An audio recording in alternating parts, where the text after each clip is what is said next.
কোনো একদিন এদেশের আকাশে কলিমার পতাকা দুলবে,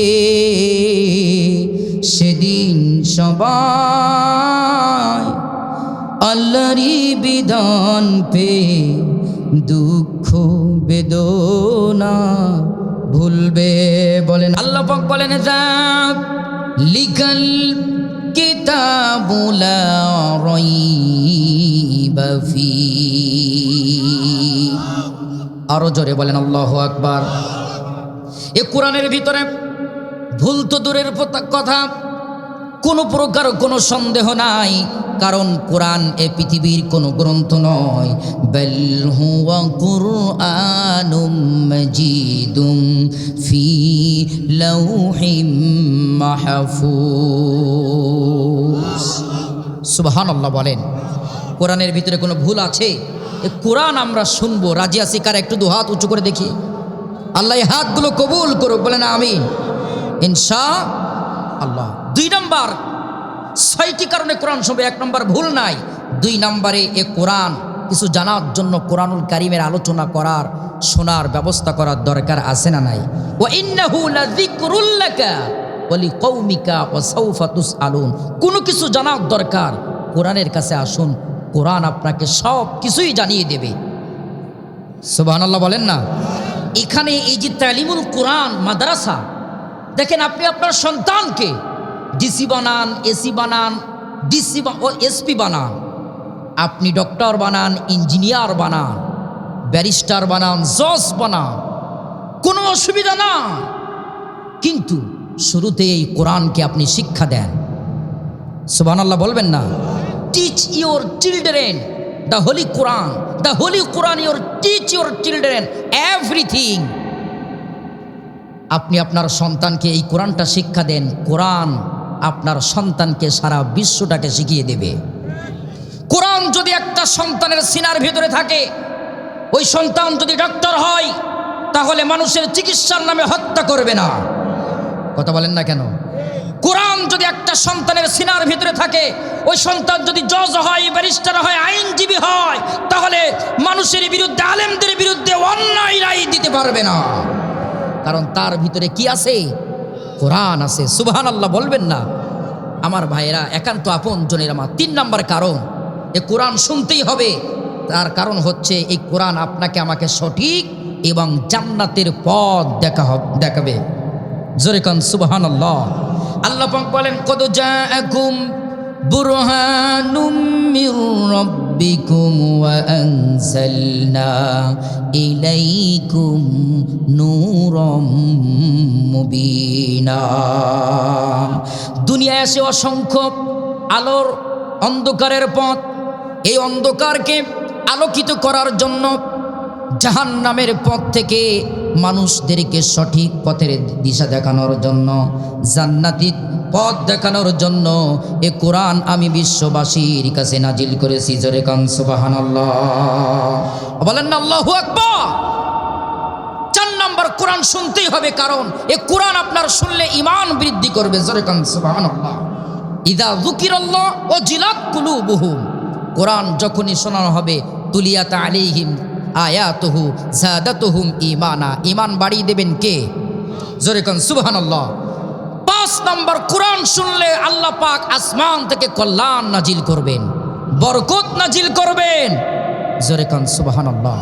6 নম্বর, এ কোরআন শুনতেই হবে, কারণ এ কোরআন একমাত্র গ্রন্থ যেটা আল্লাহ নিজেই হেফাজতের দায়িত্ব নিয়েছেন। সুবহানাল্লাহ। আমরা কি সেই আলোচনা শুনতে রাজি আছি? তো অসংখ্য কথা তো হয়েছে, আলোচনাও হয়েছে, আলহামদুলিল্লাহ বলি আমরা। আমার ভাইরা, আমার আজকের আলোচনার মূল বিষয়, আপনি আমি এখানে এসেছি একটা উদ্দেশ্য নিয়ে, ঠিক না বে ঠিক? সন্তানের কাছে সন্তান পিতার কাছে একটা উদ্দেশ্য আছে না নাই? স্ত্রী তার স্বামীর কাছে একটা উদ্দেশ্য আছে না নাই? প্রত্যেকের পাশে একটা হক আছে, অধিকার আছে। এ কোরআন আপনার আমার কাছে এসেছে 6টি অধিকার নিয়ে। জোরে বলুন কয়টি? আরো জোরে বলুন কয়টি? 6টি হক, 6টি কর্মসূচি, 6টি দাবি নিয়ে এ কোরআন আপনার আমার কাছে এসেছে। এই 6টি দাবি কি কি? এই 6টি দাবি যারাই পালন করবে তারাই কিয়ামতের দিন এই কোরআনের পক্ষের সাক্ষী হয়ে আল্লাহর জান্নাতে চলে যাবে। জোরে কোন সুবহানাল্লাহ। এই 6টি দাবি আমরা পালন করব, এই কোরআনের 6টি হক আদায় করব। রাজি আছি তো আমরা? জোরে বলুন কয়টি?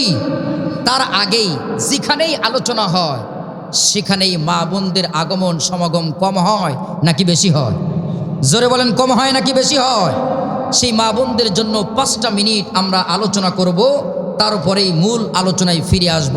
রাজি আছি তো ইনশাআল্লাহ? বলেন আল্লাহু আকবার। কারণ মা বোনদের সম্মান কম নাকি বেশি? জোরে বলেন কম নাকি বেশি?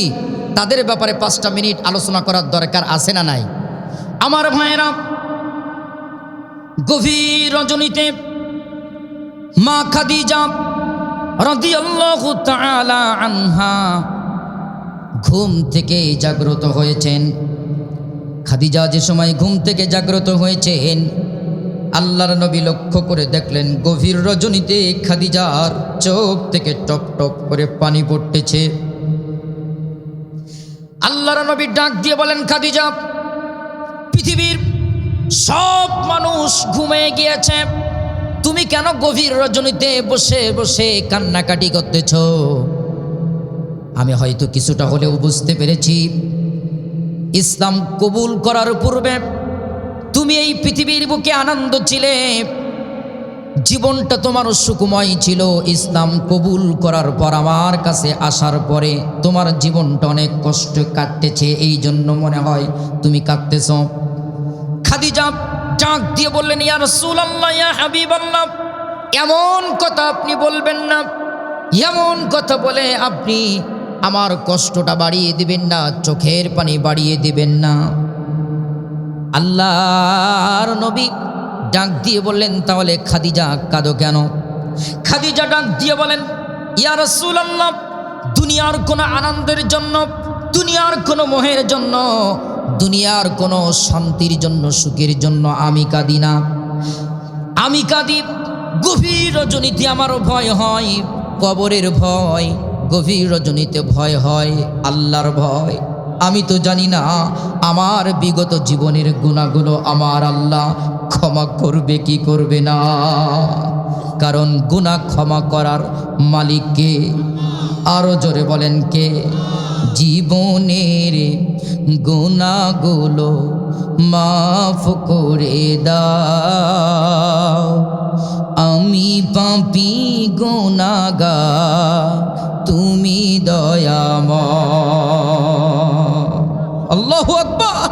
খাদিজা বলতেছি, ইয়া রাসূলুল্লাহ, আমি তো জানি না আমার আল্লাহ আমাকে মাফ করবে কি করবে না, এই জন্য গভীর রজনীতে আমার ভয় হয়, আল্লাহর ভয়, কবরের ভয়। ইয়া রাসূলুল্লাহ, ইয়া হাবিবাল্লাহ, আমি আপনার কাছে একটা জিনিস, একটা সত্য আমি জানাতে চাই। এই পৃথিবীর বুকে আল্লাহ যদি আপনার আগে আমাকে ইন্তেকাল করাই, তাহলে পরে কবরের ভিতরে যে সময় রাখবে, আমি আপনার কাছে একটা জিনিস, একটা সত্য আপনার কাছে রাখতে চাই। আমার ভাইয়েরা, নবীজি মনে মনে ভাবতেছেন, মনে হয় এই পৃথিবীর বুকে অনেক চাওয়া পাওয়া খাদিজার আছে, কিন্তু খাদিজা ডাক দিয়ে বললেন, ইয়া রাসূলুল্লাহ, দুনিয়ার জাগতিক কোনো শান্তির কথা, সুখের কথা আমি আপনার কাছে জানাতে চাই না। আমার যদি ইন্তেকাল হয়, আমার কবরে যে সময় দাফন হবে, কবরে দাফন হওয়ার পরপরই, ইয়া রাসূলুল্লাহ, ইয়া হাবিবাল্লাহ, ওই কবর থেকে যে সময় পৃথিবীর মানুষগুলো চলে আসবে, আপনি নবী ওই কবরের কাছে আপনি দাঁড়িয়ে থাকবেন। আল্লাহু আকবার। নবীজি বললেন, খাদিজা, আমার আগে যদি তোমার ইন্তেকাল হয়, তাহলে আমি তোমার এই সত্য পালন করব। আল্লাহ পাক আল্লাহর নবীর আগেই খাদিজার ইন্তেকাল করালেন, এই পৃথিবীর বুক থেকে যে সময় চলে গেলেন। আমার ভাইরা, খাদিজার দাফন হয়ে গেল, আবু বকর চলে আসে, ওমর চলে আসে, নবীজি কবরের পাশে দাঁড়িয়ে দাঁড়িয়ে কান্নাকাটি করতেছে। আল্লাহর নবী কান্নাকাটি করে। নবীজি খাদিজার জন্য কবরের পাশে দাঁড়িয়ে কান্নাকাটি করে। কতটা স্ত্রীর প্রতি মহব্বত থাকলে পরে কান্নাকাটি করে। আর আমরা যারা স্বামী আছি, মহব্বত তো দূরের কথা, স্ত্রীর জ্বালাই তো অস্থির হয়ে যায়। মরলে পরে চিন্তা করলে কবরে বাতাস দেয় যেন তাড়াতাড়ি যেন বিয়ে হয়। কথা কয় না যে বালা বিপদ চলে গেছে, একটু বাঁচিছি আমরা। আছে না নাই? আছে না নাই? আমার ভাইরা, কিন্তু খাদিজা কি সেবা করেছে, কি স্বামীর মহব্বত করেছে। একান্ত আপন জনেরা আমার, আল্লাহর নবী স্বয়ং ওখানে দাঁড়িয়ে দাঁড়িয়ে কান্নাকাটি করতেছে। আবু বকর নবীজির হাতটা ধরলেন, ইয়া রাসূলুল্লাহ চলেন, আপনি আর কান্নাকাটি করবেন না, আপনার পাশে আমরা আছি। ওমর আল্লাহর নবীর কাছে দাঁড়িয়ে বলতেছেন, ইয়া রাসূলুল্লাহ আর কান্নাকাটি করেন না। নবীজি বলতেছেন, আবু বকর, ওমর, আমার কান্না বন্ধ হবে না, তোমরা চলে যাও। আমি কবরের পাশে দাঁড়িয়ে খাদিজার সত্যটা পূরণ করতে চাই। আমার ভাইরা, নবীজি দাঁড়িয়ে আছেন কবরের পাশে। কবরের ভিতরে 3টা প্রশ্ন করা হবে। এই প্রশ্নের জবাব স্বয়ং নবী খাদিজার পক্ষ থেকে দেবে। আল্লাহর নবী যে সময় কবরের পাশে দাঁড়িয়ে আছে, এমন সময় আল্লাহ পাক জিবরিল আমিনকে ডাক দিয়ে বলেন, জিবরিল যাও, চলে যাও আমার নবীর কাছে। আল্লাহ পাক সঙ্গে সঙ্গে জিবরাইল আমিনকে পাঠিয়ে দিলেন। জিবরিল আমিন নবীজির দরবারে চলে আসলেন। ইয়া রাসূলুল্লাহ, আপনি খাদিজার জন্য আর কান্নাকাটি করে কবরের পাশে দাঁড়াবেন না। আপনি যে অপেক্ষারত আছেন প্রশ্নের জবাব দেওয়ার জন্য, আল্লাহ পাক খাদিজার প্রতি, খাদিজার জীবনের প্রতি, খাদিজার আমলের প্রতি এত বেশি খুশি হয়েছে, তার প্রশ্নের জবাব দেওয়ার জন্য আল্লাহ স্বয়ং রাজি আছে।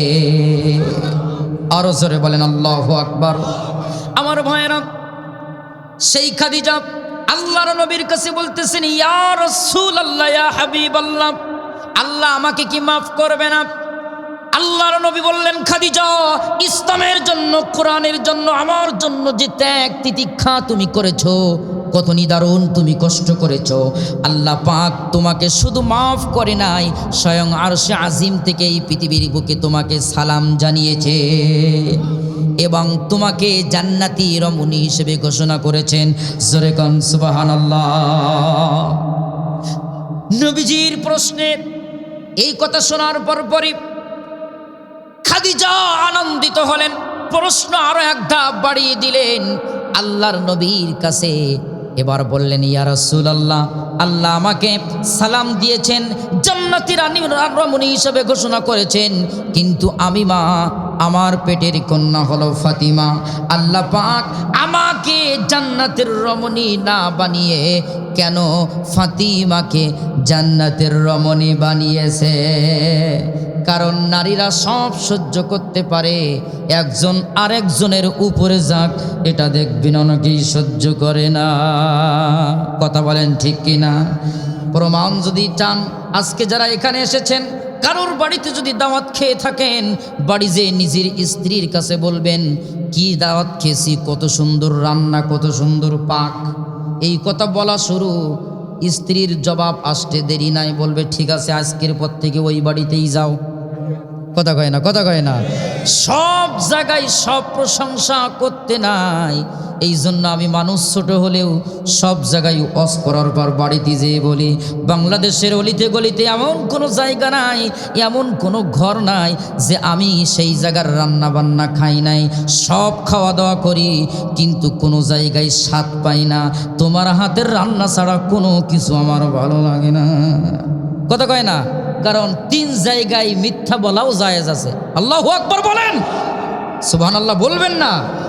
আপনি ঈদের সময় 500 টাকার শাড়ি কিনেছেন, আপনি যদি 1000 টাকা বলেন ওতে কোনো সমস্যা নাই। আর 1000 টাকার শাড়ি কিনে যদি আপনি 500 টাকা বলেন, আর পাশের বাড়ির আরেকবার ভাবি কিংবা আরেকজন বয়স যদি 2000 টাকার শাড়ি হয়, ঝগড়া বিপদ আসে না নাই? এজন্য ঘরের শান্তি রাখার জন্য মাঝে মধ্যে মিথ্যা বলাও জায়েজ আছে। সুবহানাল্লাহ বলবেন না? আমার ভাইরা, শুধুমাত্র শান্তির জন্য। কিন্তু আমরা ওখানে মিথ্যা না বলি, মিথ্যা বলি কোথায়? 2 নাম্বারই আর ধোঁকাবাজি জিতায়। কথা বলেন ঠিক না বেঠিক? মিথ্যা সাক্ষী জেতায়, অন্যায়ের উপর জুলুম জেতায়। কথা বলেন ঠিক না বেঠিক? আমার ভাইরা, কিন্তু খাদিজা তো এমন কোন নারী নয়। খাদিজা নবীর কাছে জানার জন্য প্রশ্ন করতেছেন, ইয়া রাসূলুল্লাহ, ইয়া হাবিবাল্লাহ, আমি মা, আমার পেটের কন্যা হলো ফাতিমা, আল্লাহ পাক আমাকে জান্নাতের রমণী কেন বানাই নাই, কেন ফাতিমাকে বানিয়েছে? কারণ মেয়ের আগেই তো মায়ের সম্মান। আল্লাহ পাকের হাবিব বললেন, ও খাদিজা, দুইটা আমল তোমার থেকে ফাতিমার বেশি থাকার কারণে আল্লাহ পাক তোমাকে জান্নাতের রমণী সর্দারিনী না বানিয়ে ফাতিমাকে বানিয়েছে। কয়টা আমল? এক নাম্বার, খাদিজা, কত বছর বয়সে তুমি ঈমান এনেছো? কারণ ঈমানের দাম আল্লাহর কাছে অনেক বেশি। বলেন না আল্লাহু আকবার। ঈমানের দাম অনেক বেশি, কারণ ঈমান হচ্ছে একের পরে যত সৈন্য দেবেন ততই সংখ্যা বাড়তেই থাকবে। এক যদি না থাকে, হাজার হাজার সৈন্য দেন, এই সৈন্যের কোনো দাম নাই। ঠিক একইভাবে আপনার যদি ঈমান থাকে, তাহলে পরে যত আমল করবেন আল্লাহর দরবারে আমলগুলো কবুল হয়ে যাবে। সঙ্গে উঠেছি, বসেছি, খেয়েছি, এরপরে 15 বছর পরে আপনি আল্লাহর পক্ষ থেকে কোরআন পেয়েছেন, আল্লাহর পক্ষ থেকে নবুয়ত প্রাপ্ত হয়েছেন, কোরআনের দাওয়াত সর্বপ্রথম স্ত্রী হিসেবে আমার কাছে দিয়েছেন। আপনার যে আদর্শ, আপনার যে গুণাগুণ, আপনার যে চরিত্র দেখে বুঝতে পেরেছি আপনি স্বাভাবিক কোনো ব্যক্তি নয়, স্বাভাবিক কোনো মানুষ নয়। আপনি যে আখিরি জামানার পয়গম্বর স্ত্রী হিসেবে, এতে কোনো সন্দেহ না। আল্লাহর নবী বলেন, খাদিজা, দীর্ঘ বয়স তোমার জীবন থেকে পেরিয়ে গিয়েছে, এবার আমি জানতে চাই ফাতিমা কত বছর বয়সে ঈমান এনেছে? খাদিজা চোখের পানি ফেলে আর বলে, ইয়া রাসূলুল্লাহ, আমার ফাতিমা পেট থেকে ঈমান জান্নাতি হয়ে বাইর হয়েছে। আল্লাহর নবী বললেন, ও খাদিজা, এই একটা আমল, তোমার আগে ফাতিমা ঈমান আনার কারণে আল্লাহ তোমাকে জান্নাতের রমণী না বানিয়ে ফাতিমাকে বানিয়েছে। বলেন না আল্লাহু আকবার। 2 নম্বর, খাদিজা, কত বছর বয়সে তুমি পর্দা করেছ? কারণ পর্দাটা নারীদের জন্য, মেয়েদের জন্য সুন্নাত নাকি নফল? আল্লাহ বলছেন, ওয়াকরনা ফি বুয়ুতিকুন্না ওয়ালা তাবাররাজনা তাবাররুজাল জাহিলিয়াতিল উলা। ও নারী সমাজ, জাহিলি সমাজের নারীদের মতো তোমরা এলোমেলো এই সমাজে ঘোরাফেরা করো না। আল্লাহ পাক নবীকে ডাক দিয়ে বলতেছেন, ইয়া আইয়ুহান নবী কুল্লি আজওয়াজিকা ওয়া বানাতিকা ওয়া নিসাইল মুমিনিনা ইদুনিনা মিন জালাবিবিহিন্না। বলেন আল্লাহু আকবার। নবী হে, আপনি আপনার স্ত্রী এবং কন্যাদেরকে পর্দার কথা বলুন, এবং পৃথিবীর সমস্ত মুসলমান নারী নরনারীদের পর্দার কথা বলুন। জোরে কান সুবহানাল্লাহ। আমার ভাইয়েরা, একান্ত আপনজনের আমার, কারণ পর্দাটা গুরুত্বপূর্ণ, এত গুরুত্বপূর্ণ। আপনাদের এলাকায় নারকেল গাছ আছে না নাই? নারকেল গাছে ডাব হয়, ডাবের ভিতরে পানি হয়, এই পানি খেলে অসুস্থ মানুষ পর্যন্ত সুস্থ হয়ে যায়। আবার একই পানি খাল বিলের পচা পানি, এই পানি খেলে সুস্থ মানুষ পর্যন্ত অসুস্থ হয়ে যায়। আজকে সমাজে নারীরা এমনভাবে অবাধ চলাফেরা করতেছে, এই দৃশ্য দেখে আমাদের সমাজের সুস্থ যুবকরাও পর্যন্ত অসুস্থ হয়ে যাচ্ছে। কথা কয় না, কথা কয় না, কথা বলেন ঠিক না ঠিক? আমার ভাইয়েরা, এই জন্য সুস্থ সুন্দর সমাজ ফিরিয়ে আনার জন্য নারীদেরকেই আগেই সুন্দর হতে হবে। আল্লাহর নবী বললেন, খাদিজা, তুমি পর্দা করেছো অনেক পরে। ফাতিমা কত বছর বয়সে পর্দা করেছে? আল্লাহর নবী এবারে খাদিজা ডাক দিয়ে বলতেছেন, ইয়া রাসূলুল্লাহ, ঈমান এবং পর্দা ফাতিমা আমার আগেই এনেছে। আল্লাহর নবী বললেন, ও খাদিজা, এই 2টা আমল তোমার থেকে ফাতিমার বেশি থাকার কারণে আল্লাহ তোমাকে জান্নাতের রমণী না বানিয়ে ফাতিমাকে বানিয়েছে। আজকে মরলে কালকে 2 দিন, পরের দিন কেউ কাঁদবে না। আজকে মরলে কালকে 2 দিন, পরের দিন কেউ কাঁদবে না। যাদের জন্য করলা কামাই মরলে কিন্তু চিনবে না। আল্লাহু আকবার বলেন না। থাকতে সময় ঈমান আনো, আমল করো খাঁটি, তোমার আমার শেষ ঠিকানা 3.5 হাত মাটি,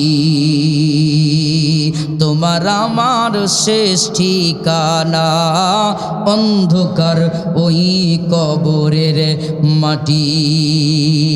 আল্লাহ পাক ডাক দিয়ে বলেন, ও পৃথিবীর মানুষেরা, ও পৃথিবীর নারীরা, ওই কবরে, হাসনে, মিজানে, ফুলসিরাতে, জাহান্নামে কোনো ভয় থাকবে না, কোনো চিন্তা থাকবে না।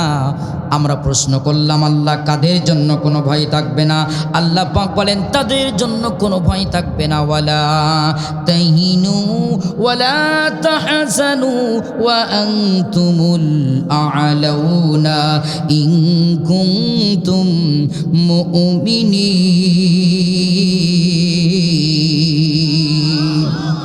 যারা ঈমান আনবে, মুমিন হবে, আল্লাহকে বিশ্বাস করবে, আল্লাহ পাক বলেন তাদের জন্য কোনো ভয় নাই, তাদের জন্য কোনো টেনশন নয়। মুমিন যারা হবে, আমার ভাইয়েরা হৃদয়ের কান দিয়ে শুনুন, তারাই এই কোরআনের 6টি হক, 6টি দফা, 6টি কর্মসূচি, কোরআনের 6টি অধিকার এই সমাজে বাস্তবায়ন করবে। আমরা যারা মুমিন যারা কোরআনের 6টি হক বাস্তবায়ন করব, তারা একটু হাত উঁচু করে আল্লাহকে দেখিয়ে দেন। তারা আল্লাহু আকবার, আরো জোরে বলেন আল্লাহু আকবার। মসজিদে মুজাহিদ আর ওমরের মতো, খালিদ বিন ওয়ালিদের মতো, আলীর মতো করে আরো একবার যদি জবানে তাকবীর ধ্বনি আওয়াজ দিতে পারি, ইমানের বলে বলিয়ান হয়ে, আল্লাহর কসম বাংলাদেশে আর কোনো দুর্দিন আর দুঃসময় দেখা লাগবে না। কথা বলেন ঠিক না? যেখানে এই মুসলমানদের উপর অত্যাচার হবে, সেইখানে মুসলমান তাকবীর আর আল্লাহু আকবারের ধ্বনি আওয়াজ তুলবে। কারণ আমাদের শরীরের ভিতরে ওমরের রক্ত প্রবাহিত, আমাদের শরীরের ভিতরে ওসমানের রক্ত প্রবাহিত, আমাদের শরীরের ভিতরে মোহাম্মদ বিন কাসিমের রক্ত প্রবাহিত, সালাউদ্দিন আইয়ুবের রক্ত আমাদের শরীরে প্রবাহিত। আর একবার মুসলমান যদি তাকবীর ধ্বনি দেয়, আজকে ফিলিস্তিনের মুসলমানদের রক্ত আর মা বোনদের ইজ্জত নিয়ে কাফের বেঈমানেরা হলি খেলা করতেছে। মুসলমানরা ভুলে গিয়েছে এই স্পেন আর বিশ্বময় মুসলমানরাই শাসন করেছে। মুসলমানরা তাকবীর ধ্বনি যদি দেয়, কারণ আমরা তো রক্ত দেওয়া প্লেয়ার, আমরা তো জীবন দেওয়া প্লেয়ার। কথা বলুন ঠিক না ঠিক? সুতরাং আওয়াজ আর ধ্বনি দিতে হবে। বাংলার জমিনে মুসলমানদের কণ্ঠে আরো একবার তাকবীর ধ্বনি তুলে রক্ত দিতে হবে, জীবন দিতে হবে, ময়দানে আসতে হবে। আল্লাহর জমিনে ঈমানকে বলিয়ান করে আর একবার যদি তাকবীর ধ্বনি দিতে পারি, আল্লাহর কসম মুসলমানদের নির্যাতন করা তো দূরের কথা, মুসলমানদের চোখের দিকে তাকানোর দুঃসাহস কেউ পাবে না। কথা বলুন ঠিক না ঠিক? আল্লাহ কবুল করুক, বলেন আমিন। আমার ভাইরা, যারা ঈমানের বলে বলিয়ান হবে, কোরআনের কয়টা হক আদায় করবে? আরো জোরে বলেন কয়টা? 6টা। এবার আসুন কোরআনের 6টা হকের ভিতরে কি কি। 1 নাম্বার, কোরআন কি ডাক দিচ্ছে? কারণ এই 6টা হক যারাই পালন করবে, যারাই আদায় করবে, যারাই বাস্তবায়ন করবে, আমার নবী বলেছেন, আল কুরআনু হুজ্জাতুল লাকা ওয়া আলাইকা, এই কোরআন তাদের পক্ষের সাক্ষী হয়ে আল্লাহর জান্নাতে নিয়ে যাবে। 1 নাম্বার, কোরআনের 1ম নাম্বার কর্মসূচি, 1ম নাম্বার হক, 1ম নাম্বার ডাক। কোরআন বলছে, আমি এসেছি আল্লাহর পক্ষ থেকে এই জমিনে। কাদের কাছে? মানুষের কাছে। জোরে কান সুবহানাল্লাহ, আরো জোরে কান সুবহানাল্লাহ। 1 নাম্বার কোরআন ডাক দেয়, 1 নাম্বার কোরআনের কর্মসূচি। আল্লাহর পক্ষ থেকে কোরআন ঘোষণা করছে শুরুতেই, ইকরা বিসমি রাব্বিকাল্লাযী খলাক। বলেন না আল্লাহু আকবার। কোরআন এসেছে কার পক্ষ থেকে? এই কোরআন ডাক দিয়ে বলতেছে, আমি এসেছি আল্লাহর পক্ষ থেকে, শুরুতেই আমাকে পড়তে হবে। সুবহানাল্লাহ বলেন না। কোরআন পড়ার দরকার আছে না নাই? এ কোরআন কঠিন নাকি সহজ? আল্লাহ পাক বলেন ওয়ালাকাদ ইয়াসসারনাল কুরআনা লিযিকির। জোরে কান সুবহানাল্লাহ। Easy to recite, easy to learn, easy to memorize, easy to understand. এ কোরআন পড়ার জন্য, বোঝার জন্য, শেখার জন্য, বলার জন্য এ কোরআন আল্লাহ পাক বলেন আমি মানুষের জন্য সহজ করেছি। জোরে কান সুবহানাল্লাহ। আমার ভাইয়েরা, কোরআন পড়তে হবে, আর পড়তে হবে কিভাবে? ওয়ারাত্তিলিল কুরআনা তারতিলা। এখানে যারা হাফিজে কোরআন আছে আমার ভাইয়েরা, দেখেন কোরআন যদি সহজ না হতো, 1 থেকে শুরু করে 30টি পারা কিভাবে সম্ভব? ছোট্ট একটা বাচ্চা, একটা সন্তান এই পৃথিবীর বুকে এই কোরআনকে মুখস্থ করেছে। কোরআনের A to Z 1 থেকে শুরু করে 30টি পারা, 1 থেকে শুরু করে 114টি সূরা, কোন পারা, কোন রুকু, কোন আয়াত, কোন স্থানে, সব কিছু তার কাছে শুনবেন। আমার ভাইরা, এ হাফেজে কোরআনরা A to Z সুন্দর করে বলতে পারবে। জোরে কান সুবহানাল্লাহ। কোরআন শুধু হাফেজে কোরআনদের জন্য নয়, এই পৃথিবীর বুকে সমস্ত মানুষদের জন্য পড়ার জন্য আদেশ করেছেন। জোরে কান আল্লাহু আকবার। কিন্তু অধিকাংশ মানুষ, আমরা মুসলমান, কোরআনকে ভালোবাসি, কোরআনের জন্য জীবন দেই, কোরআনের জন্য রক্ত ঝরাই, কোরআনের জন্য অর্থ ব্যয় করি, কিন্তু অনেকেই আমরা এমন তো আছি আল্লাহর কোরআনই পড়তে পারি না। আমার ভাইয়েরা, কোরআন যদি না পড়তে পারেন, আল্লাহর কসম, ছোট্ট একটা উদাহরণ দেই, আমি মাঝে মধ্যে প্রায় এই উদাহরণটা দিয়ে থাকি। এক মাঝি আর এক স্যার নদীতে যাচ্ছে, মাঝি নৌকা চালাচ্ছে। এবার স্যার অফিসার মানুষ গল্প করতেছে যে মাঝিরে তুমি কি ইংরেজি জানো রে? এবার মাঝি বলতেছে না স্যার, ইংরেজি জানি না, কিন্তু বউ আমার রাগ করে যখন আমি সরি বলি তখন এতটুকু জানি, এতটুকু আমার চলে। এবার স্যার বলতেছে আরে আমি বলি কি, আর মাঝি তুমি শোনো কি, উত্তর দাও কি, তুমি ইংরেজি জানো না, অঙ্ক জানো কি? মাঝি বলতেছে না স্যার, কিন্তু হিসাব কিতাব কম করলে আমি বুঝতে পারি, টাকা পয়সা কম করলে বুঝতে পারি।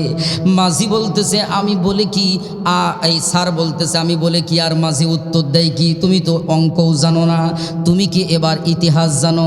এবার মাঝি ডাক দিয়ে বলতেছে স্যার ইতিহাস জানি না, কিন্তু শীতকাল আসে যখন বউ আমার পাতিহাঁস রান্না করে তখন খুব মজা করে খায়, আনন্দ পায়।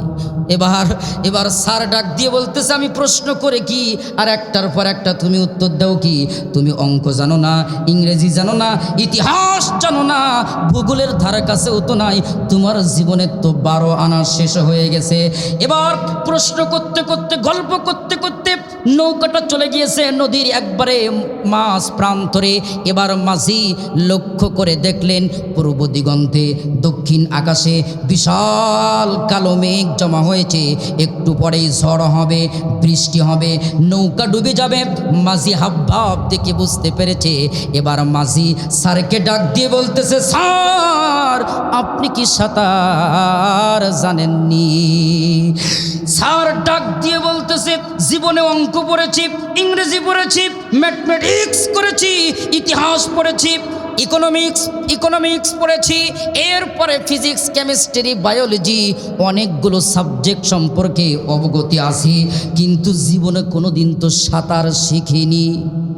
মাঝি ডাক দিয়ে বলতেছে স্যার আমি অঙ্ক জানি না, কিন্তু মোটামুটি জানি, চলার মতো চলে।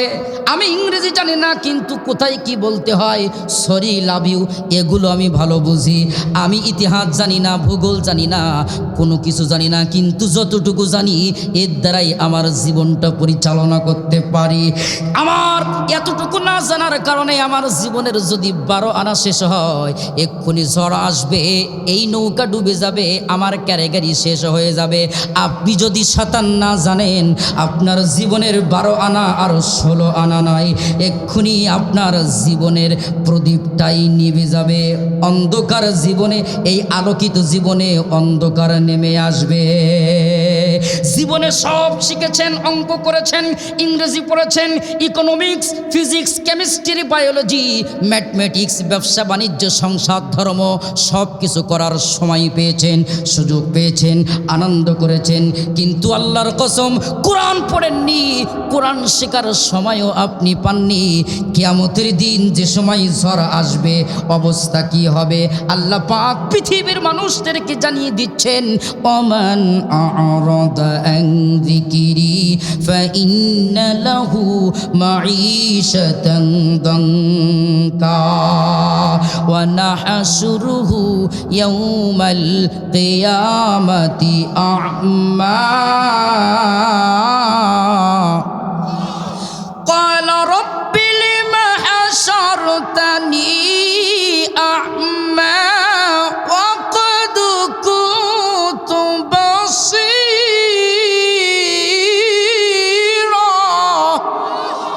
আল্লাহ পাক বলেন কিয়ামতের দিন যে সময় ঝড় আসবে হাসরের ময়দানে কোরআন যারা পড়ে নাই, কোরআনের পাশে যারা থাকে নাই, এই যে এমন কি এখানে মাদ্রাসা আছে, কোরআন পড়ুয়া ছাত্ররা আছে, তাদেরকে দেখি নাক ছিটকেছে, কোরআনের সাপোর্ট করে নাই, কোরআনের পক্ষে থাকে নাই। আমার ভাইয়েরা, আল্লাহ পাক বলেন ওই সমস্ত মানুষরা কিয়ামতের দিন উঠবে, চোখ থাকবে কিন্তু অন্ধকার আমাবস্যা দেখবে। আল্লাহর কাছে প্রশ্ন করবে, ক্বালা রাব্বি লিমা হাশারতানি আমা ওয়া ক্বাদ কুনতু বাসীরা। আল্লাহ, দুনিয়ায় তো আমাদের চোখ ছিল, এখন কেন তুমি এই হাসরের ময়দানে চোখটা ছিনিয়ে নিলা? আল্লাহ পাক বলে, চোখ দিয়েছিলাম কোরআন পড়ার জন্য, চোখ দিয়েছিলাম মাদ্রাসার এই পক্ষে, কোরআনিয়া মাদ্রাসার পক্ষে থাকার জন্য, চোখ দিয়েছিলাম কোরআনকে দেখার জন্য, কোরআন দেখো নাই, কোরআন পড়ো নাই, এই জন্য হাসরের ময়দানে আজকে তুমি অন্ধকার হয়ে অন্ধ হয়ে হাসরের ময়দানে উঠেছে। বলেন নাউজুবিল্লাহ। আমি জানতে চাই, কোরআন পড়ার, কোরআন যারা পড়ে তাদের ভালোবাসার দরকার আছে না নাই? নারায়ে তাকবীর। আমার মায়েরা খুব মনোযোগ দিয়ে শুনুন, হৃদয়ের কান দিয়ে শুনুন। কোরআনের 2 নম্বর কর্মসূচি কি? আল্লাহর কোরআন বলছে, কোরআন শুধু পড়লে হবে না, কোরআন বুঝতে হবে। জোরে কন্যা সুবহানাল্লাহ। আমরা অধিকাংশ মানুষ মুসলমান বুঝি না, এই জন্য কোরআনের ময়দানে হাফেজ আলেম বক্তাগণ কোরআন দিয়ে যখন ওয়াজ করে, আলোচনা করে, অধিকাংশ রাজনীতিবিদরা তখন স্লিপ দেয় আর ডাক দিয়ে বলে, হুজুর আলোচনা বন্ধ করেন, রাজনীতি চলবে না। কথা বলেন না কেন? ছোট্ট একটা উদাহরণ, এক অন্ধ ব্যক্তির বিবাহ হয় না, খুঁজতে খুঁজতে পাওয়া গেছে একবারে একটা মেয়ের এলাকার যার চলে না, একবারে অচল। অন্ধর কাছে জিজ্ঞেস করা হলো, তোমার জন্য একটা মেয়ে পাওয়া গেছে, তুমি কি বিয়ে করবা? দেখতে কিন্তু ভালো না। অন্ধ বলতেছে, আমার দেখা আর না দেখাই তো সমান, কালা আর ধলা সব তো আমার কাছে সমান, একটা হলেই হবে, একটা হলেই চলবে। আমার ভাইয়েরা, অন্ধের সঙ্গে বিবাহ বন্ধনে আবদ্ধ করে দেওয়া হয়েছে, দীর্ঘদিন সংসার ধর্ম করে। হঠাৎ করে মনে করেন ঝিনাইদহ বাজার থেকে 12 বাজার, এখান থেকে মাইকিং হচ্ছে, ফ্রি ক্যাম্প চক্ষু শিবির বসেছে, ফ্রি টাকায় ওর চক্ষু ভালো করানো হবে, অন্ধত্বের চিকিৎসা করানো হবে। অন্ধ এই কথা শোনার পর আনন্দে আটকানা, লাফালাফি যে সময় করতেছে। আমার ভাইরা, অন্ধ আনন্দ করে বউকে ডাক দেয়, অন্ধ যে সময় আনন্দ করে, বউ এবার চুপ করে মন খারাপ করে বসে আছে। কথা কয় না? আরো জোরে বলেন ঠিক কিনা? আমার ভাইয়েরা, অন্ধ আনন্দ করে, বউ মন খারাপ করে বসে আছে, কারণ বউ মনে মনে ভাবতেছে, আহারে এতদিন তো ভালোই ছিলাম, না দেখে আমার সঙ্গে সংসার করেছে, আর আজকে যদি চক্ষু অপারেশন করে ওই চোখ দিয়ে যদি আমারে দেখে, আমার চেহারা সম্পর্কে বুঝতে পারবে, আমার নিয়ে আর ঘর সংসার করবে না, আমাকে তালাক দিয়ে দেবে। আজকে বাংলার জমিনে কোরআনের অর্থ যদি মুসলমানরা বুঝতো, নামাজে দাঁড়িয়ে সূরা ফাতিহার ভিতরে তেলাওয়াত করে, ইয়াকা না'বুদু ওয়া ইয়াকা নাস্তাঈন, আল্লাহ তোমারই গোলামি করি, তোমার কাছে সাহায্য চাই। আল্লাহর গোলামি বাদ দিয়া মানুষেরা যদি অর্থ বুঝতো, না'বুদু শব্দের অর্থ বুঝতো, না'বুদু শব্দের অর্থ মানে গোলামি করা, আল্লাহ তোমার আইন মানি, এই জমিন যার আইন চলবে তার, আল্লাহর আইন বাদ দিয়া পৃথিবীর বুকে সব রাজনীতিবিদ যদি ব্যক্তিগত আইনের কথা বলতো, মানুষেরা যদি, মুসলমানরা যদি বুঝতো, কোরআনের অর্থ বুঝতো, আল্লাহর কসম এই জমিন বহু আগেই ইসলাম পন্থীদের কাছেই চলে যেত। এই সমাজে, বাংলাদেশে কোনো জায়গায় মানুষের আইন দিয়ে দেশ চলতো না। কথা বলেন ঠিক না বেঠিক? আমার ভাইয়েরা একান্ত আপনজনের আমার, এবার আসুন কোরআনের 2 নম্বর কর্মসূচি। আল্লাহর কোরআন আপনার আমার কাছে ডাক দিচ্ছে। কোরআনের 2 নম্বর কর্মসূচি হলো 3 নম্বর কর্মসূচি। আল্লাহর কোরআন এবার ডাক দিয়ে বলতেছে, কোরআনের 3 নম্বর কর্মসূচি সূরা নাহলের 90 নম্বর আয়াতে আল্লাহ পাক বলেন, ইন্নাল্লাহা ইয়া'মুরু বিল আদলি ওয়াল ইহসান ওয়া ইতাইজিল কুরবা ওয়া ইয়ানহা আনিল ফাহশাই ওয়াল মুনকারি ওয়াল বাগি ইয়াইজুকুম লাআল্লাকুম তাযাক্কারুন। সুবহানাল্লাহ বলেন। এই আয়াত তেলাওয়াত পড়ে প্রত্যেক জুমায় খতিব সাহেবগণ এই আয়াত তেলাওয়াত করে। আমরা মনে করি এই আয়াত শেষ হওয়ার পর আমরা মনে হয় নামাজের জন্য দাঁড়াতে হবে, কথা কয় না? প্রত্যেক জুমায় কিন্তু আয়াতটা তেলাওয়াত করা হয়। আমার ভাইয়েরা, প্রত্যেক জুমায় আয়াত তেলাওয়াত করা হয়, কিন্তু কোরআন বলছে পৃথিবীর বুকে কোরআনের 3 নম্বর কর্মসূচি ইয়া'মুরু বিল আদল। আল্লাহ পৃথিবীর মানুষদেরকে আদেশ দিচ্ছে, এই কোরআন এই পৃথিবীর বুকে এসেছে ন্যায় বিচার প্রতিষ্ঠিত করার জন্য। আজকে সমাজে কি ন্যায় বিচার আছে? জোরে বলেন, ন্যায় বিচার আছে? ন্যায় বিচার যদি থাকতো, বাংলার 56,000 বর্গ মাইলের অলিতে গলিতে 1 নয় 2 নয় দীর্ঘ 50টি বছর আল্লাহর কোরআনের তাফসীর করেছেন, মানুষদেরকে কোরআন শুনিয়েছেন, ইমানদারদের ইমান বৃদ্ধি করিয়েছেন, মুসলমানদেরকে এই বাংলার জমিনে কোরআনের বার্তা ছড়িয়েছেন আল্লামা দেলাওয়ার হোসেন সাইদি। ন্যায় বিচার যদি থাকতো, কোরআনের জন্য 13 বছর জেলখানার ভিতরে পৌঁছে থাকতো না। ন্যায় বিচার যদি থাকতো, 1 নয় 2 নয় 3 বারের প্রধানমন্ত্রী। আমার ভাইরা, দল যাই করেন না কেন, এ দেশের মানুষের জন্য তিনি কষ্ট করেছেন, দেশের মানুষকে ছেড়ে যান নাই। বেগম খালেদা জিয়া, কথা বলেন না কেন, জেলখানার ভিতরে ধুকে কষ্ট করেছেন, দেশের মানুষের জন্য যান নাই, আজকে মৃত্যু সজ্জায় শায়িত। ন্যায় বিচার যদি থাকতো, মিথ্যা মামলায় জেল খাটা লাগতো না, কথা বলেন ঠিক না? ন্যায় বিচার যদি থাকতো, অসংখ্য মানুষকে ফাঁসির কাস্টে ঝুলে দুনিয়া থেকে চির বিদায় নেওয়া লাগতো না। বাংলার জমিনে ন্যায় বিচার যদি থাকতো, আমার ভাইরা, এই পৃথিবী, এই বাংলাদেশের বুকে অসংখ্য মায়ের বুক আজকে খালি হতো না। ন্যায় বিচার আছে? ন্যায় বিচার নয়, জুলুমে ভরপুর হয়ে গিয়েছে। কিন্তু এই জুলুম বেশি দিন সমাজে টেকে, আরো জোরে বলেন টেকে? আল্লাহ বলছে, ওয়ালা তাহসাবান্নাল্লাহা গাফিলান আম্মা ইয়ামালুজ জালিমুন। জালিমরা তো বুঝতে পারে না, যেই সমাজে মানুষের প্রতি অত্যাচার করে সমাজে কেউ টিকে থাকতে পারে নাই। কথা কার? আল্লাহ বলছেন, ওয়াসায়ালামুল্লাযিনা যালামু।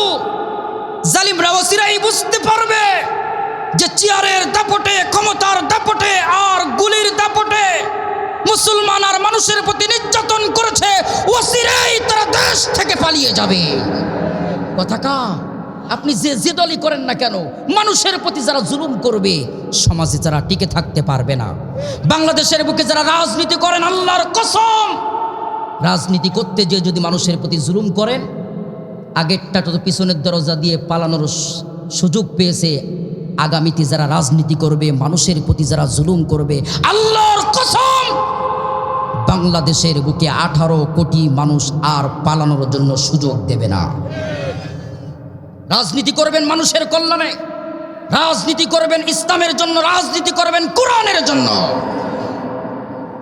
রাজনীতিবিদদের জন্য থিম আছে, যারা রাজনীতি করবেন, 1 নাম্বার এই বাংলাদেশপন্থী হতে হবে।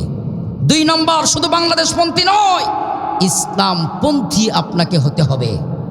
3 নাম্বার, শুধু ইসলামপন্থী নয়, আগামীতে আপনি যে দলে করেন না কেন, অসুবিধা নাই তো, কারণ এদেশের যে দলই করে না কেন, সবাই মুসলমান, সবাই মুসলমান। আমরা চাই কোরআন দিয়ে রাজনীতি করতে হবে। আল্লাহ কবুল করুক, বলেন আমিন। কোরআন পড়তে হবে, কোরআন বুঝতে হবে, কোরআন ব্যক্তি, পরিবার, সমাজ দিয়েই এই কোরআন গঠন করতে হবে। আল্লাহ কবুল করুক, বলেন আমিন। আমার ভাইয়ের একান্ত আপনজনের আমার, তাহলে আল্লাহ নির্দেশ দিচ্ছেন কোরআনের 3 নম্বর কর্মসূচি। 1 নম্বর, ন্যায় বিচার প্রতিষ্ঠিত করতে হবে, ইয়া'মুরু বিল আদল। এরপরে 2 নম্বর, এখানে 3টা কর্মসূচি আল্লাহ দিয়েছেন, এর ভিতরে 3টা আদেশ আর 3টা নিষেধ। 1 ন্যায় বিচার, 2 নাম্বার ইহসান, মানুষের প্রতি দয়া করতে হবে, ওইতা ইজিল কুরবা, আপনার নিকটবর্তী যারা আছে আত্মীয় স্বজন তাদের সঙ্গে ভালো ব্যবহার করতে হবে। জোরে কোন সুবহানাল্লাহ। আর আল্লাহ পাক 3টা নিষেধ করেছেন। আল্লাহ বলেন ওয়াইতা ইজিল কুরবা ওয়ানাহা আনিল ফাহশা, 1 নাম্বার সমাজ থেকে ফাহিশা কাজ বন্ধ করতে হবে।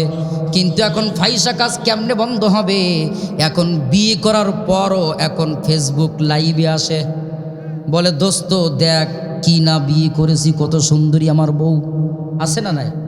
যে সমস্ত যুবকেরা বিয়ের পর বইয়ের ছবি ফেসবুকে দেয়, আমি মনে করি এর মতো নির্লজ্জ পুরুষ আর কেউ নাই। ও বলে আমি কি শুধু একলা দেখবো? এত সুন্দর একটা বউ সবাই দেখুক না কেন? আরে তুমি তোমার বউকে নিয়ে বাসরঘর করো সশরীরে, আর তোমার এই বউয়ের ছবি অনেকেই দেখার পর শুধু সশরীরে নাই, গোপনেই অনেকে তোমার বউকে নিয়ে কল্পনা করে। কথা বলেন ঠিক না ভাই? ঠিক। বল ফাহশা বল মুনকার, সমাজ থেকে কি করতে হবে? অপরাধগুলো দূর করতে হবে। রাজি আছি তো? বল বাগী, আর মানুষের প্রতি জুলুম করা থেকে বিরত থাকতে। মানুষের প্রতি জুলুমটা এখনো কমে নয়, বরং আরো বেড়ে গিয়েছে। তাই যদি না হতো, বাংলাদেশে এখন স্বাভাবিকভাবে জুলাই আন্দোলনের পর আবার যেন একটা ত্রাস সৃষ্টি হয়ে গিয়েছে। কথা বলেন ঠিক না বেঠিক? আমার ভাইয়েরা, একান্ত আপনজনেরা আমার, কোরআনুল কারীমের এবার আসুন 4 নম্বর কর্মসূচি। আল্লাহ পাক এই পৃথিবীর বুকে কোরআন দিয়েছেন। এই কোরআন এই সমাজে প্রতিষ্ঠিত করতে হবে, অন্যায় অপরাধগুলো দূর করতে হবে। রাজি আছি? কোরআনের 5 নম্বর কর্মসূচি যে আয়াত আমি তেলাওয়াত করেছি, আল্লাহ পাক বলেন নবী হে, এ কোরআন আমি আপনার কাছে দিয়েছি, এ কোরআন আপনি সমাজে প্রচার করুন। জোরে কোন সুবহানাল্লাহ। কোরআন প্রচার করতে গেলে বাধা আছে না নাই? আরো জোরে বলেন আছে না নাই? যতই বাধা আসুক, কোরআন প্রচার করতে হবে। কোরআন থেকে পিছপা হলে চলবে না। কথা বলেন ঠিক না বে ঠিক? নবীজি আমার কোরআন প্রচার করতে লাগলেন। আল্লাহ পাক নবীকে জানিয়ে দিয়েছেন বাধা আসবে, কিন্তু বাধা থেকে, বিপদ থেকে আমি আল্লাহ নিজেই উদ্ধার করব। বাধাদের সময় এসেছে আমার ভাইয়েরা, নবীর বিরুদ্ধে 3 ধরনের কর্মসূচি বাধা এসেছে। জোরে বলুন কয় ধরনের? আল্লাহ বলেন ওয়াইদ আমকুরু বিকাল্লাযিনা কাফারু লিইসবিতুকা আও ইয়াকতুলুকা আও ইখরিজুক। 1 নম্বর কর্মসূচি, নবী যে সময় কোরআন প্রচার করবে, কাফের বেঈমানরা ষড়যন্ত্র করতে লাগলো, হত্যা করার পরিকল্পনা করলো। আও ইয়াকতুলুক, হত্যা যে সময় করতে পারলো না, কারণ সবাইকে তো হত্যা করা যায় না। হত্যা যদি করা যেত, এদেশের নন্দিত মুফাসসিরকে কাপুরুষের মতো মেডিকেল কিলিং করে হত্যা করতো না, ফাঁসির কাস্টেই ঝোলাতো। কারণ সবাইকে ওরা হত্যা করতে পারে, পরিবেশ পরিস্থিতি আছে না নাই? আছে। হত্যা সবাইকে করতে পারে না। নবীকে যে সময় হত্যা করার পরিকল্পনা করলো, তারা মনে মনে ভাবলো নবীকে যদি হত্যা করি বরং তীব্র আন্দোলন আরো বাড়বে, আমাদের এই ক্ষমতা টিকবে না। 2 নাম্বার আও ইখরিজুক, দেশ থেকে বাহির করার ষড়যন্ত্র করতে লাগলো। আমার ভাইয়েরা, একান্ত আপনজনের আমার 3টা কর্মসূচি বাস্তবায়ন পর্যায়ক্রমে করতে লাগলেন, দেশ থেকে বাহির করলেন। এরপরে আল্লাহর নবীকে অপমান করার চেষ্টা করলেন। আমার ভাইয়েরা, নবীকে অপমান করার জন্য যে সময় একটা স্টেজ তৈরি করলেন, এক স্টেজে আল্লাহর নবীকে অপমান করবে, ও সামনে বিদেশ থেকে আমন্ত্রিত মেহমানকে দাওয়াত দিলেন। হাবিব বিন মালিক তার নাম। আমার ভাইয়েরা, বিদেশ থেকে আমন্ত্রিত মেহমানকে দাওয়াত দিলেন, বিশাল স্টেজ তৈরি করলেন, মানুষের সমাগম তৈরি হয়ে গেল। 2টা চেয়ার রাখা হলো, একটা হচ্ছে স্বর্ণ খচিত চেয়ার, আর একটা হচ্ছে রৌপ্য খচিত চেয়ার। আবু জেহেল, উতবা, শাইবা, ওয়ালিদ ইবনে মুগিরা পরিকল্পনা করতে লাগলেন, আমার ভাইয়েরা আল্লাহর নবীকে সবার সামনে অপমান করবেন। আমার ভাইয়েরা, কিন্তু পরিকল্পনার বিরুদ্ধে অবস্থান নিয়েছেন যিনি, আল্লাহর হাবিবের নয়, গোটা পৃথিবী কলকাঠি নাড়ান তিনি কে? আরো জোরে বলেন তিনি কে? আমার ভাইয়েরা, একান্ত আপনজনেরা আমার, নবীজিকে হত্যা সাজার পরিকল্পনা করতে লাগলেন, স্টেজ তৈরি করলেন। এক স্টেজের ভিতরে দুইটা চেয়ার রাখলেন, একটা হচ্ছে স্বর্ণকশিত চেয়ার, দুইটা হচ্ছে রৌপ্যকশিত চেয়ার। আবু জেহেল পরিকল্পনা করেছে এই স্বর্ণকশিত চেয়ারে বিদেশ থেকে আমন্ত্রিত মেহমান বসবেন, রৌপ্যকশিত চেয়ারে আবু জেহেল বসবেন। আল্লাহর নবীকে দাঁড়িয়ে দাঁড়িয়ে ওইখানে অপমান করবেন। জোরে নাউজুবিল্লাহ। কিন্তু আল্লাহ পাক এই পরিকল্পনার বিরুদ্ধে অবস্থান করেছেন। আল্লাহ পরিকল্পনা করেছেন আবু জেহেলকে দাঁড়িয়ে দাঁড়িয়ে অপমান করবেন। আল্লাহু আকবার। আমার ভাইয়েরা, নবীকে আমন্ত্রিত করা হলো এখানে। হযরতে ওমর আল্লাহর নবীর হাতটা চেপে ধরলেন আর ডাক দিয়ে বললেন, নবীজি আপনি যাবেন না, আপনার প্রতি কিন্তু জুলুম করবে, অত্যাচার করবে, আপনাকে মেরেও ফেলতে পারে সে। নবীজি ডাক দিয়ে বলতেছেন, ওমর আজকে তুমি আমাকে বাধাও দিও না, কারণ আজকে আমি একা নয়, আমার সঙ্গে আছেন যিনি গোটা পৃথিবীর রাজনীতি কলকাঠি নাড়ান, তিনি কে? আরো জোরে বলেন তিনি কে? আল্লাহ আছেন। নবীজি যাচ্ছেন হাঁটি হাঁটি পা পা কদম করে করে, নবীজির চাঁদের মতো চেহারা দেখার পরে আমার ভাইয়েরা এতক্ষণ পর্যন্ত আবু জেহেল ওই ময়দানে ওই মজলিসে প্রধান মেহমানের সঙ্গে অনেক উল্টাপাল্টা কথা বলেছে। আমার ভাইয়েরা, নবীজি যেই না মাত্র সুন্দর একটা চেহারা নিয়ে, চাঁদের মতো চেহারা নিয়ে ওই মজলিসে ময়দানে হাঁটি হাঁটি পা পা কদম করে করে আসতেছেন, সবাই দেখে অবাক হয়ে আছেন। এত সুন্দর চেহারা, চাঁদের চেয়ে সুন্দর ছিলেন যিনি, বিশ্ব নবী রহমাতাল লিল আলামিন হলেন তিনি। হাত জয় করে যে সময় স্টেজের উপরে দাঁড়ালেন, আমার ভাইয়েরা প্রধান মেহমান তিনি মনে মনে ভাবলেন, এতক্ষণ পর্যন্ত আবু জেহেল আমার কাছে যা কিছু বলেছে মিথ্যা বলেছে। এত সুন্দর মানুষ, চেহারার মানুষ কখনো মিথ্যা বলতে পারে না, অন্য কোনো উল্টাপাল্টা ধর্মের প্রসার করতে পারে না। নবীজি স্টেজের উপরে যে সময় আসলেন, সঙ্গে সঙ্গে স্বর্ণখচিত চেয়ার থেকে প্রধান মেহমান উঠে দাঁড়ালেন, আল্লাহর নবীর হাতটা ধরলেন আর বললেন যে মোহাম্মদ এইখানে অন্য কোনো চেয়ার নাই, তুমি এই প্রধান চেয়ারে বসে যাও। আল্লাহু আকবার বলেন না। চেয়ার দেওয়ার মালিক কে? চেয়ার থেকে বিতাড়িত করার মালিক কে? আল্লাহু আকবার। নবীজি বসে গেলেন। আমার ভাইয়েরা, সঙ্গে সঙ্গে আবু জেহেল রাগান্বিত হলেন। আবু জেহেল তো সেই চেয়ারে বসা প্রধান মেহমানকে বসিয়ে, আমার ভাইয়েরা আবু জেহেল কি বসতে পারবে? আবু জেহেল বলতেছে আপনি এই চেয়ারে বসে যান। আবু জেহেল পরিকল্পনা করেছিল নবীকে দাঁড়িয়ে রাখবে, কিন্তু বাস্তবায়ন করলেন আমার আল্লাহ পাক আবু জেহেলকে দাঁড়িয়ে রাখলে। আল্লাহু আকবার বলেন না। আমার ভাইয়েরা, কান্ত আপনজনেরা, আমার আবু জেহেল আবার বলতেছেন, মোহাম্মদ এইখানে অসংখ্য মানুষ আছে, তুমি যদি আল্লাহর নবী হও তাহলে ওই আকাশের পূর্ণিমার চারটা দ্বিখণ্ডিত করতে হবে। পারবে কি? কারণ নবী যদি নিজেই করেন না, নবীজিকে যেটা করান আমার আল্লাহই করা। জোরে কন্যা সুবহানাল্লাহ। আল্লাহর নবী বললেন, চাচা আমাকে কয়েকটা মিনিট আপনি সময় দেন, আমি একটু আল্লাহর কাছে দোয়া করতে চাই। আল্লাহ পাকের কাছে দোয়া করলেন। আল্লাহ পাক এবার জিবরাইল আমিনকে ডাক দিলেন, নবীজিকে বললেন, নবীজি আপনি হাতের আঙ্গুলটা ইশারা করলেন চাঁদের দিকে, আঙ্গুল ইশারা করতে দেরি, চাঁদ দ্বিখণ্ডিত হতে দেরি নাই, চাঁদের জবান খুলে গিয়েছে। আশহাদু আল্লা ইলাহা ইল্লাল্লাহু ওয়াহদাহু লা শারীকা লাহু ওয়া আশহাদু আন্না মুহাম্মাদার রাসূলুল্লাহ। জোরে কোন সুবহানাল্লাহ। সেই কোরআন নবীজি সেই সমাজে প্রতিষ্ঠিত করেছিল, নবীজি সমাজটাকে শান্তিতে পরিণত করেছিল। সেই কোরআন আমাদের কাছে আছে না নাই? আরো জোরে বলেন, আছে না নাই? আমার ভাইয়ের একান্ত আপন জনের, আমার কোরআন বিরোধিতাকারীরা সেই সময় শুধু বিরোধিতা করি নাই, আজ পর্যন্ত বিরোধিতা করছে কিয়ামত পর্যন্ত। আবু জেহেল, উতবা, শাইবা, ওয়ালিদ ইবনে মুগিরার শরীরে, তাদের শরীর থেকে যে রক্ত প্রবাহিত হইত, ওই রক্ত যাদের শরীরে প্রবাহিত হয়েছে তারাও কোরআনের বিরোধিতা করবে। কিন্তু মুহাম্মদ সাল্লাল্লাহু আলাইহি সাল্লামের প্রকৃত উম্মতরা, তার উত্তরসূরিরা সারা পৃথিবীতে আল্লাহর কোরআনের এই শান্তি প্রতিষ্ঠিত করেই ছাড়বে। কথা বলেন ঠিক না ঠিক? রক্ত দিয়েছি, জীবন দিয়েছি, কোরআন প্রতিষ্ঠিত করেছি, শান্তি প্রতিষ্ঠিত করেছি। স্বাধীনতার 54 বছর পেরিয়ে গিয়েছে। শান্তির জন্য অনেকে অনেক বার্তা ছড়িয়েছে, জানিয়েছে। শান্তি দিতে পারে নাই। কোরআন ছাড়া শান্তি আশা করা সম্ভব নয়। নবীজি মক্কা এবং মদিনার সেই যুগে কোরআন প্রতিষ্ঠার করার মাধ্যমে শান্তি প্রতিষ্ঠিত করেছেন। আমরা মুসলমান, আমরাও শান্তি প্রতিষ্ঠিত করতে চাই কোরআনের মাধ্যমে।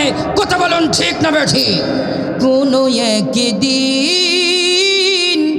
এদেশের আকাশে কলিমার পতাকা দুলবে, সেদিন সবাই আল্লাহরই বিধান পে দুঃখ বেদনা ভুলবে। বলেন আমিন। আরো জোরে বলেন আমিন। আমার ভাইরা কষ্ট হয়। নারাই তাকবীর। সর্বোপরি আমার ভাইয়ের একান্ত আপনজনেরা আমার হৃদয়ের কান দিয়ে শুনুন, যারা কোরআন শোনার জন্য এখানে এসেছেন, কোরআনের পক্ষেই থাকবেন, বিপক্ষে যাবেন না। কারণ কোরআন এই শুধু মাদ্রাসা নয়, কোরআন এই হাফেজদের শুধু অন্তরে নয়, হাসরের ময়দানে যারা কোরআনের পক্ষে থাকবে, আল্লাহ পাক এই কোরআন এইখানে দিয়েছেন, এই কোরআন সেই দিন থাকবে, আপনাকে আমাকে জান্নাত পর্যন্ত নিয়ে যাবে। জোরে কোন সুবহানাল্লাহ। জান্নাতে যাওয়ার পর আল্লাহ পাক এমন একটা মজলিসের ব্যবস্থা করবেন, কোরআন শোনার জন্য একটা পরিবেশ তৈরি করবেন। আমার ভাইয়েরা, এখানে যেমন মাদ্রাসার ছাত্ররা অত্যন্ত সুন্দর করে কোরআন তেলাওয়াত করেছে, হাফেজ যারা কোরআন তেলাওয়াত করেছে, কত কষ্ট করেছে, রাতের পর রাত, দিনের পর দিন, কত নিদারুণ কষ্ট করে তারপরে কিন্তু কোরআনের হাফেজ হয়েছেন। এই কোরআনের যিনি শিক্ষক, আমার ভাইয়েরা, এখানে যিনি হাফেজ সাহেব, কত তিনি কষ্ট করেছেন। মাদ্রাসার জন্য যারা সহযোগিতা করেন তারাও কত কষ্ট করেছেন, খেতে দিয়েছেন, টাকা দিয়েছেন, কথার দ্বারা কাজের দ্বারা সহযোগিতা করেছেন। আমার ভাইয়েরা, এই কোরআন সেই দিন দুনিয়ায় যারা এই কোরআনের পক্ষে আছে, কোরআন সেই দিন আপনার আমার পক্ষের সাক্ষী করে আল্লাহর জান্নাতে নিয়ে যাবে। জোরে কোন সুবহানাল্লাহ। আল্লাহ সেই দিন কি করবেন শুনে নেন, হৃদয়ের কান দিয়ে শুনুন 5টা মিনিট। আমার ভাইরা, কিয়ামতের দিন যে সময় জান্নাতে চলে যাব, আল্লাহ পাক সেই জান্নাতের ভিতরে জান্নাতি মানুষদেরকে, কোরআন পক্ষওয়ালা মানুষদেরকে আল্লাহ পাক এই কোরআন শোনার ব্যবস্থা করবেন। এই কোরআন শুরুতেই আল্লাহ পাক ওই মজলিসে ময়দানে সেই দিন তেলাওয়াত করবেন। স্বাভাবিক কোনো দুনিয়ার মানুষ নয়, সেই দিন তেলাওয়াত করবেন যিনি শুরুতেই আল্লাহর পয়গম্বর দাউদ আলাইহিস সালাম। তিনি আল্লাহর পয়গম্বর দাউদ আলাইহিস সালামের কণ্ঠ এত সুন্দর ছিল, দাউদ আলাইহিস সালামের কণ্ঠের কোরআন তেলাওয়াত শুনে জান্নাতি মানুষগণ বেহুশ হয়ে যাবেন। আল্লাহ পাক এবার হুঁশ করাবেন, ডাক দিয়ে বলবেন, ও জান্নাতীরা, তোমরা কি কোরআন শুনে তোমরা কি তৃপ্তি পেয়েছো? জান্নাতি মানুষগণ বলবেন, আল্লাহ তৃপ্তি তো পেয়েছি, কিন্তু এই কোরআন তো দাউদ আলাইহিস সালামের প্রতি নাজিল হয় নাই, কোরআন নাজিল হয়েছে আমাদের প্রিয় নবী মুহাম্মদুর রাসূলুল্লাহ। কোরআন নাজিল হয়েছে আল্লাহর নবীর প্রতি, আখিরি জামানার পয়গম্বরের প্রতি। আজকে এই কোরআন আমরা জান্নাতের ভিতরে শুনতে চাই, কারণ আমরা তো অনেকেই নবীকে দেখি নাই। আল্লাহু আকবার। আমার ভাইয়েরা, এই কোরআন এত তৃপ্তির, এত সুন্দর, এমনি সুন্দর, এমনি তো আমি তো এখানে তেলাওয়াত করলে আপনাদের আনন্দ লাগবে, কারণ কোরআন শুনতে ভালো লাগে কি লাগে না? আমি শুধু নয়, কারি বাসের যে সময় তেলাওয়াত করে কত না মধুর হয়। জোরে কান সুবহানাল্লাহ, আরো জোরে কান সুবহানাল্লাহ। আমার ভাইয়েরা, একান্ত আপনজনেরা আমার, কোরআন কত মধুর। হযরতে ওমর বলেন, আমি তখন ইসলাম কবুল করি নাই। আল্লাহু আকবার। আমি তখন ইসলাম কবুল করে নাই। আল্লাহর হাবিব এই কোরআন তেলাওয়াত করতেছে, কোরআন যে সময় তেলাওয়াত করতেছে, এত সুন্দর করে নবীজি তেলাওয়াত করে, নামাজের ভিতরে দাঁড়িয়ে নবীজি তেলাওয়াত করতেছে, আমি ওমর পিছনে দাঁড়ানো, আমি ওমর যে সময় পিছনে দাঁড়ানো, নবীজি এত সুন্দর করে মিলিয়ে মিলিয়ে কোরআন পড়তেছেন। আমি মনে মনে ভাবলাম, নিছক নবীজি মনে হয় কবি হয়ে গেছে। আমি অন্তরে মুখে এই কথা যে সময় আস্তে আস্তে বলতেছি, আমার অন্তরের কথা, মুখের আস্তের কথা নবীজি নামাজের ভিতরে জবাব দিয়ে দিচ্ছে, ওয়ালা বিকৌলি শাইর কলিলাম মা তুমিনুন। না, এটা কবির কথা নয়, তোমরা কম সংখ্যক মানুষ বিশ্বাস স্থাপন কমই করো, এটা কোনো কবির কথা নয়। হযরতে ওমর বলে, আমি অন্তরের ভিতরে ধারণা করি যেটা নবীজি নামাজের ভিতরে জবাব দেয় সেটা কিভাবে সম্ভব? তাহলে অন্তরের খবর রাখেন যিনি নিছক, তিনি জাদুকর হলেন, তিনি গণক হলেন তিনি। আমি অন্তরে, ওমর অন্তরের ভিতরে মনে মনে যে সময় ভাবতেছি নবীজি মনে হয় গণক হয়ে গিয়েছে, নবীজি অমনি নামাজের ভিতরে জবাব দিচ্ছে, ওয়ালা বিকৌলি কাহিন। আল্লাহু আকবার। না, এটা কোনো গণকের কথা নয়। আল্লাহু আকবার। হযরত ওমর বলে, আমার পায়ের থেকে মনে হয় মাটি সরে যাচ্ছে। আমি প্রথমে বললাম কবির কথা নাই, নবীজি নামাজে জবাব দিয়ে দিলেন। এরপরে বললাম যে এটা গণকের কথা, নবীজি সেটাও বললেন না, এটা গণকের কথা নয়। আমি এবার নিজের কাছে প্রশ্ন ছুড়ে দিয়ে দিলাম। ওমর বললেন, নিজের কাছে ইন্টারগেটিভ প্রশ্ন ছুড়ে দিলাম, কবির কথা নয়, গণকের কথা নয়, তাহলে এটা কি? আমি যে সময় নিজের কাছে প্রশ্নটা ছুড়ে দিলাম, অমনি নবীজি নামাজের ভিতরে জবাব দিচ্ছে, তানজিলুম মির রাব্বিল আলামিন।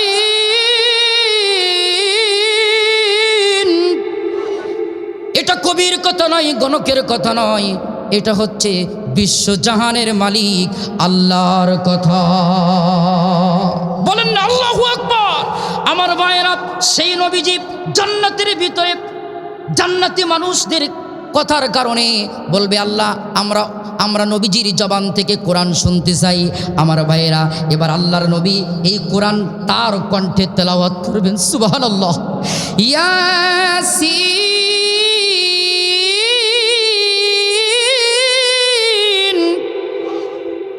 ওয়াল কুরআনিল হাকীম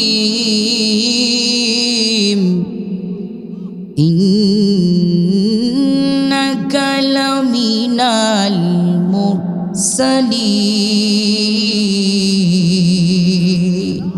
জান্নাতি মানুষেরা আল্লাহর নবীর কণ্ঠের কোরআন তেলাওয়াত শুনতে শুনতে বেহুশ হয়ে যাবেন। কত বছর যে বেহুশ থাকবেন কেউ বলতে পারেন না। আল্লাহ পাক এবার হুশ করাবেন। আল্লাহ পাক জিজ্ঞেস করবেন, তোমরা কি তৃপ্তি পেয়েছো?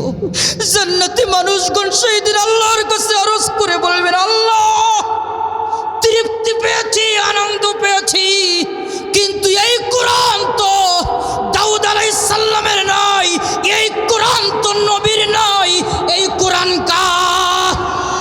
আওয়াজ করে দুহাত উঁচু করে বলেন, কোরআন কার?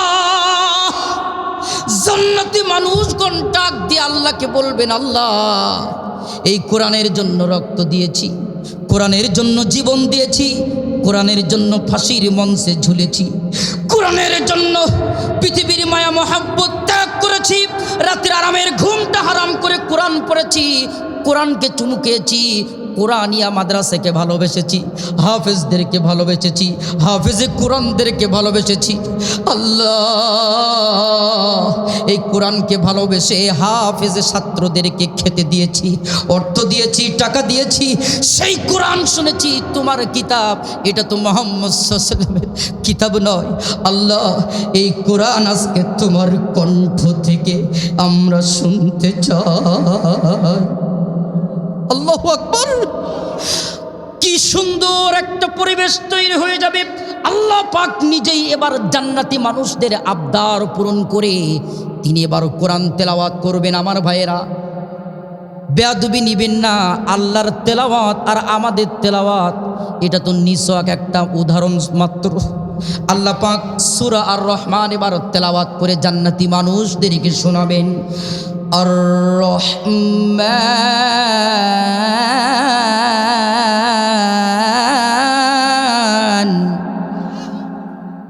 আল্লামাল কুরআন খলাকাল ইনসান আল্লামাহুল বায়ান। الرحمن علم القرآن خلق الإنسان علمه البيان।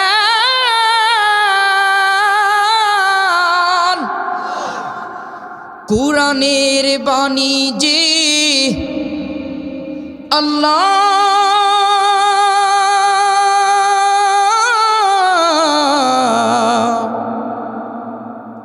আমাকে করেছে ব্যাকুল, আমাকে করেছে ব্যাকুল। সকল যুগের মানুষ জানে কি মহিমা আল কোরআনে, চিনতে কেউ করিনি যে ভুল, আমাদের করেছে ব্যাকুল। আল্লাহু আকবার।